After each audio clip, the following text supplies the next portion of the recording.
दोस्तों, कल्पना कीजिए, एक सुबह आप मोबाइल खोलते हैं और न्यूज फीड पर एक हेडलाइन चमकती है। भारत की उत्तर पूर्वी सीमा पर चीन ने दीवार खड़ी कर। आपका पहला सवाल क्या होगा? क्या चीन अब हमारे रास्ते बंद करने जा रहा है, या फिर यह किसी और गहरी साजिश का हिस्सा है? ऐसा खेल जिसका असली मकसद नजरों से बहुत दूर है, क्योंकि चीन की हर चाल वैसी नहीं होती जैसी दिखती है।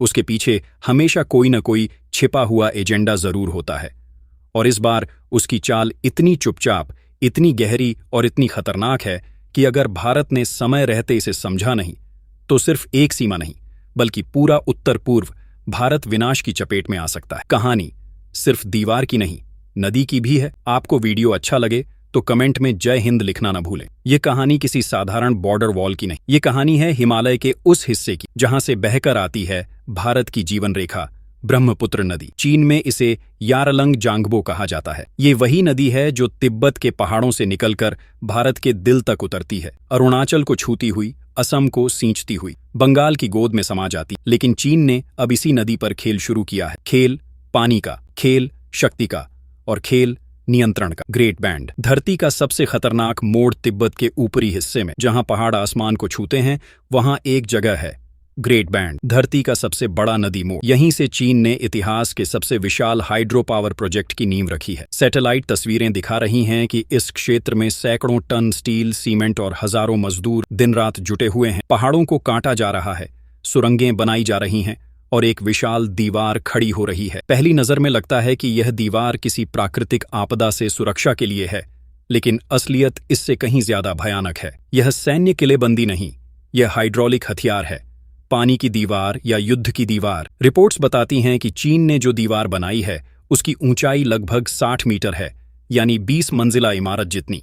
लेकिन यह दीवार न सैनिकों को रोकने के लिए बनी है, न दुश्मन के टैंकों को। यह दीवार पानी के प्रवाह को नियंत्रित करने के लिए है। सोचिए, ब्रह्मपुत्र जैसी विशाल नदी जिसका प्रवाह भारत के पूर्वोत्तर की धड़कन है, अगर उसी के फ्लो पर चीन का एक बटन हावी हो जाए तो क्या होगा? एक क्लिक में बाढ़, एक क्लिक में सूखा। यही है चीन की वाटर वॉर स्ट्रेटजी।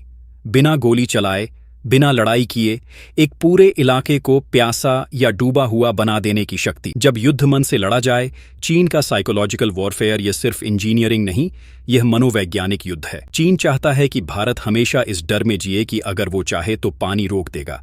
ये डर ही उसका सबसे बड़ा हथियार है। वाटर ब्लैकमेल, ऐसा पहले भी हो चुका है। चीन ने मेकांग नदी के साथ यही किया था। दक्षिण पूर्व एशिया के कई देशों को पानी के लिए तरसा। अब वही प्रयोग ब्रह्मपुत्र पर हो रहा है। लेकिन भारत अब वो नहीं जो पहले था। डोकलाम, गलवान, लद्दाख, इन सब के बाद भारत ने एक बात सीख ली है, चुप रहना अब कमजोरी है। इस बार चीन ने दीवार बना, पर भारत ने जवाब में रणनीति की लहरें उठाई। दिल्ली के स्ट्रैटेजिक रूम्स में अब एक नया मिशन शुरू हो चुका है, प्रोजेक्ट अरुणोदय। प्रोजेक्ट अरुणोदय भारत का जल कवच। यह सिर्फ जवाब नहीं, एक भविष्य की ढाल है। इस मिशन के तहत भारत ब्रह्मपुत्र और उसकी सहायक नदियों पर एक 4 स्तरीय हाइड्रो इंफ्रास्ट्रक्चर चेन बना रहा। 1 हाई एल्टीट्यूड बैलेंसिंग रिजर्वा। अरुणाचल और सिक्किम की ऊंचाइयों पर ऐसे छोटे जलाशय बनाए जा रहे हैं जो चीन अगर पानी रोके या छोड़े, दोनों हालातों में खुद ब खुद जल स्तर संतुलित कर लें। 2 स्मार्ट हाइड्रो टरबाइन नेटवर्क। ये टरबाइन AI और सेंसर डेटा से चलते हैं। चीन अगर अचानक डैम खोल दे तो ये टरबाइन तुरंत फ्लो डाइवर्ट कर देते हैं, ताकि कोई इलाका डूबे नहीं। 3 सबटेरेन वाटर चैनल्स। जमीन के नीचे पाइपलाइन नेटवर्क जो अतिरिक्त पानी को दूसरी घाटियों में भेज देता है। नदी का हर बूंद अब सुरक्षित हाथों। 4 satellite integrated command centre. ISRO और DRDO के संयुक्त डेटा से हर नदी का तापमान, फ्लो और डैम का स्तर मॉनिटर होता है। चीन अगर अपने डैम का एक वॉल्व भी घुमाए, भारत को सेकंडों में पता चल जाएगा। अंतरिक्ष से जवाब। इसरो की नई निगरानी। भारत ने अपने सैटेलाइट्स कार्टोसाट और अराइसैट 2BR1 को पुनः प्रोग्राम किया है, ताकि वे दिन रात तिब्बत के उस क्षेत्र की हर गतिविधि को अब पानी का युद्ध केवल जमीन पर नहीं, बल्कि अंतरिक्ष से भी लड़ा जा रहा है। तकनीकी तुलना, कौन कितना आगे? क्षेत्र चीन, great band. Bharat, project Arunoday.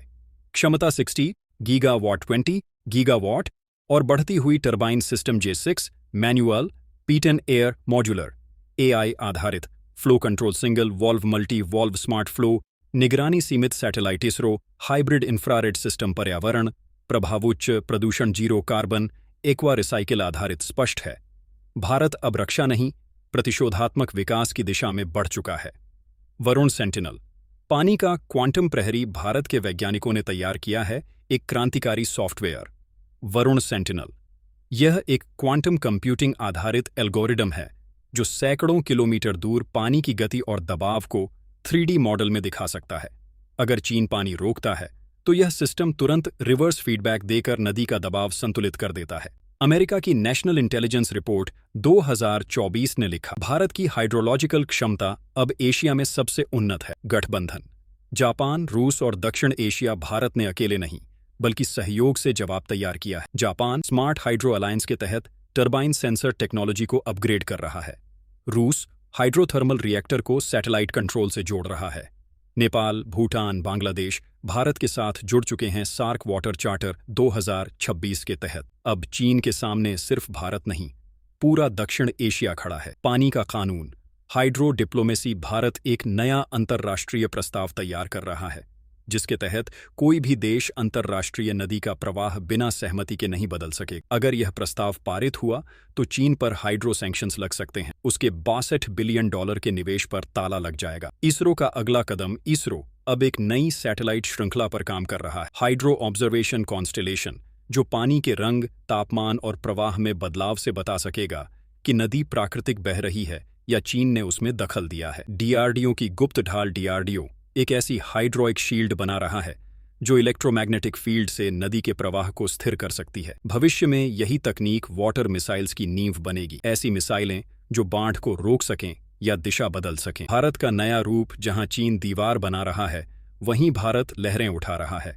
तकनीक की लहरें, विज्ञान की लहरें और आत्मविश्वास की लहरें। भारत ने समझ लिया है, आने वाला युद्ध बंदूकों से नहीं, पानी से लड़ा जाएगा और इस जल युद्ध में भारत अब रक्षक नहीं, विजेता बन चुका है। अंतिम सवाल। अब सवाल सिर्फ इतना है, क्या चीन अपनी इस जलचाल में सफल होगा या फिर भारत की यह तकनीकी लहर उसे उसी के पानी में बहा ले जाएगी? आपको वीडियो अच्छा लगे तो वीडियो को लाइक करना ना भूलें और हमारे चैनल आनंद एजुकेशन 2.0 को सब्सक्राइब करना ना भूलें। जय हिंद, जय भारत।